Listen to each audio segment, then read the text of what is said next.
આજે વરસાદને જે સરકાર સર્જિત પૂર કહેવાય, નદી પર ગેરકાયદેસર બાંધકામો થયા, અઘોરા મોલ જેવા જે મોટા મોટા કન્સ્ટ્રક્શન થયા, એનાથી નદીની જે સ્ટોરેજ કેપેસિટી હતી, વહન ક્ષમતા હતી, એ પણ ઘટી ગઈ.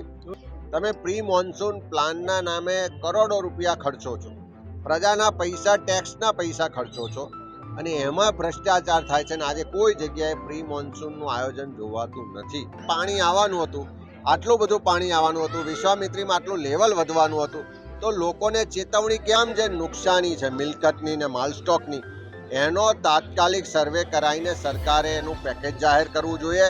સાથે સાથે મોંઘી મોંઘી ગાડીઓ હોય, ટુ વ્હીલર હોય, ફોર વ્હીલર છે, એને પણ મોટા પ્રમાણમાં નુકસાન થયું છે, એનું પણ ચોક્કસ સર્વે થવું જોઈએ.